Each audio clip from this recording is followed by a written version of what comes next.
Over the past few days, the Middle East has entered a phase where every next step changes the rules of the game. The United States is repositioning air power and issuing a blunt warning.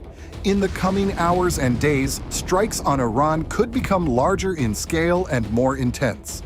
Israel is keeping pressure on targets across the country. And at the same time, Iran is widening the geography of its retaliatory attacks across Gulf states, turning the conflict from a duel into a regional campaign. But there's a new signal as well. Today, the intensity of Iran's strikes has noticeably dropped. That may indicate missile stocks are being depleted, while launch infrastructure is taking heavier damage under sustained attacks. Against this backdrop, Europe is starting to move from statements to presence. France is deploying forces into the Mediterranean. Right now, the central question is whether escalation stops at the current level or whether it evolves into a prolonged crisis, one where every new attack expands the target map and leaves fewer and fewer safe zones.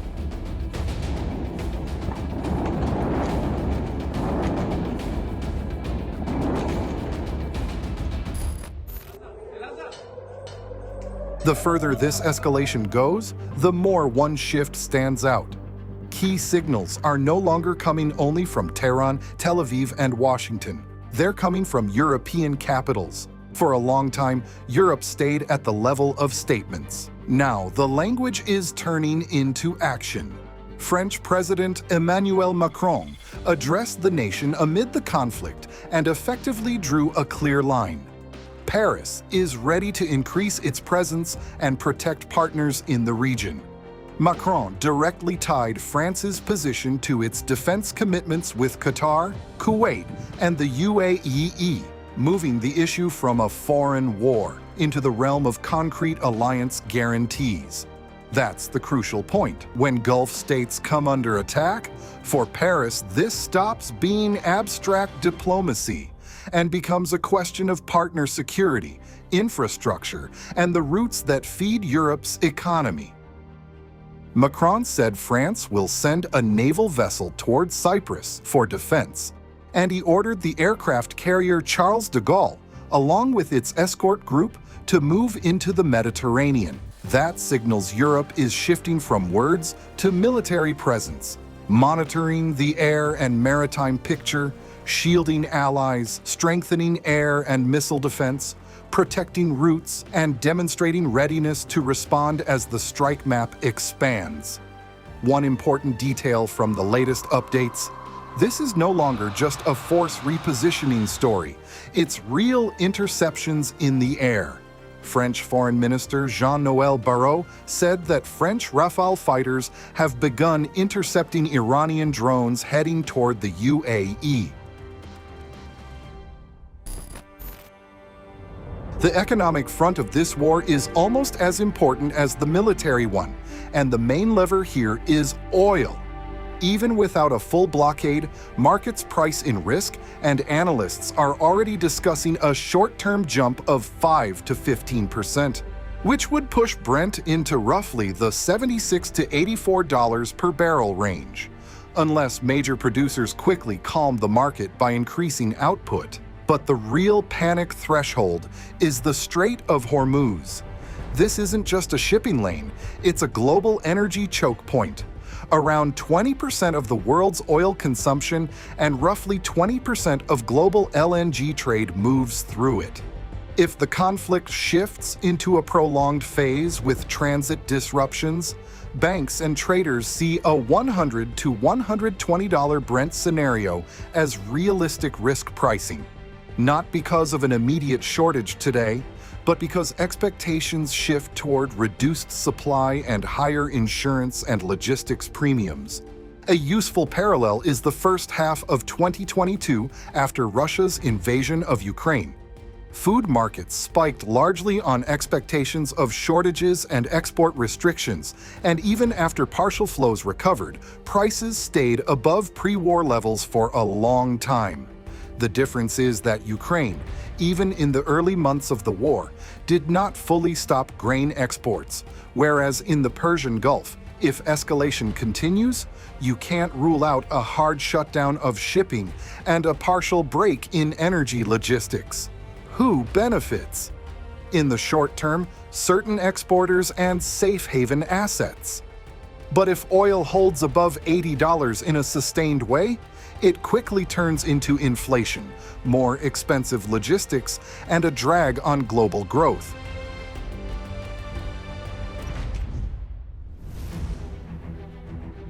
Reports have emerged that Iran's Assembly of Experts has chosen Mojtaba Khamenei, Ali Khamenei's son, as the next supreme leader of Iran.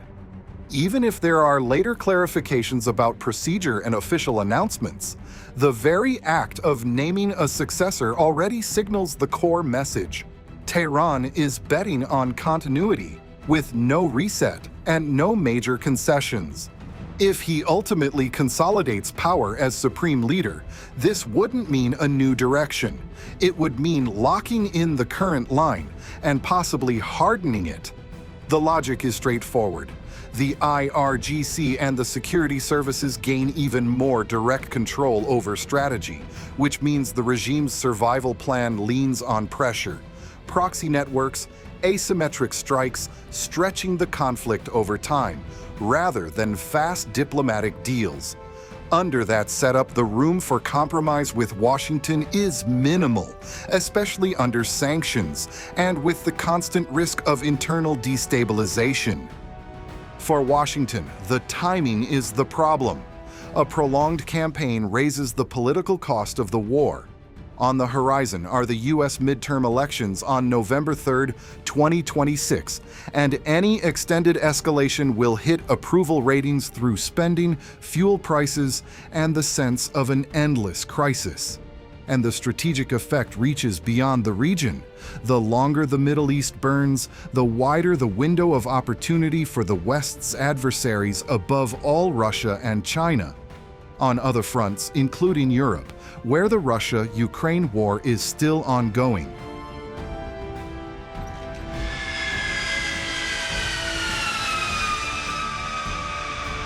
Overnight on March 4th, U.S. activity sharply increased, with a visible buildup of air power and logistics moving toward the Middle East. Open-source flight trackers and OSINT monitoring flagged the movement of a notable number of American aircraft, primarily aerial refueling tankers and heavy transports, the kind that typically move as a package when a sustained air campaign and force deployment are being prepared. It's important to remember that some military flights won't appear publicly, but the overall pattern, rising tempo and linked flight routes through Europe toward the theater, looks like groundwork for expanded operations. Against that backdrop, Secretary of State Marco Rubio's statement that strikes on Iran could become larger and more intense in the coming hours and days reads less like rhetoric and more like political cover for the next phase. The logic is straightforward. If the objective isn't a one-off hit but breaking key capabilities, you don't do it with isolated raids, you do it with repeated waves, targeting depots, launch sites, air defenses, communications nodes, and the entire chain that enables Iran to keep launching missiles and drones. And there's another episode that shows the conflict is spreading beyond the Middle East and into maritime routes. According to Reuters, a U.S. submarine torpedoed and sank the Iranian frigate Iris Dana in the Indian Ocean off the coast of Sri Lanka. Sri Lankan rescuers have, so far, pulled 32 crew members from the water out of roughly 180 who were reportedly on board.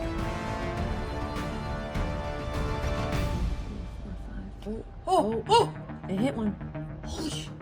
According to an infographic based on data from the Institute for National Security Studies, over the past 4 days, Iran has expanded the geography of its missile and drone attacks, most frequently striking infrastructure and facilities in Gulf states.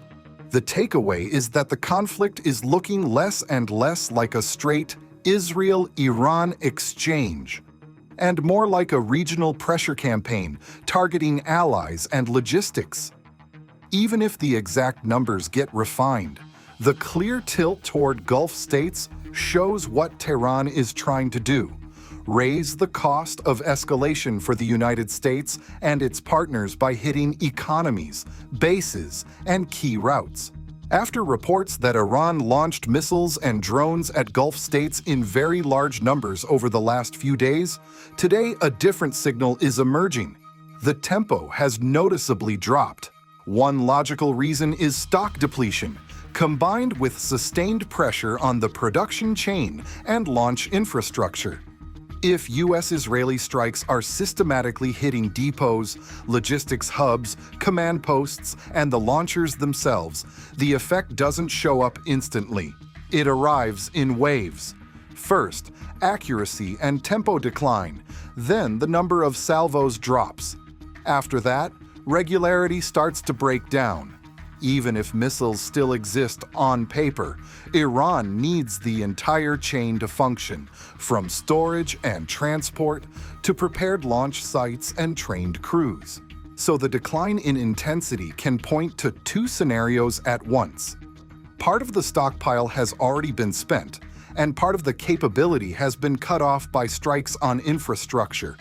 If this trend continues, Tehran may increasingly shift toward cheaper, less demanding tools of pressure, proxy attacks, sabotage, and pinpoint strikes, because sustaining a high tempo of missile salvos will become harder and harder.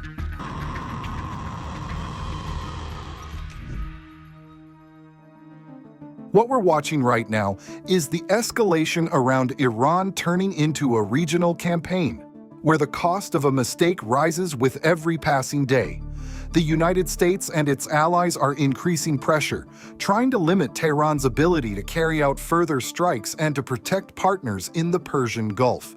Europe is also starting to move from statements to action, first and foremost through military presence and the defense of key routes. In response, Iran is widening the geography of its attacks. But the tempo may already be running into hard limits, stockpiles, and the growing vulnerability of launch infrastructure under sustained strikes. From here, the fork is simple. Either escalation is contained and pushed into a manageable framework, or it becomes a long crisis that hits markets, security, and regional stability. And on a separate note, we hope the United States and its allies can carry the pressure to an outcome that strips the Iranian regime of the ability to threaten its neighbors and gives the region a chance to move toward a more peaceful future. Subscribe and turn on notifications. We'll keep updating the picture quickly and breaking down what's actually happening and which scenarios are becoming more likely.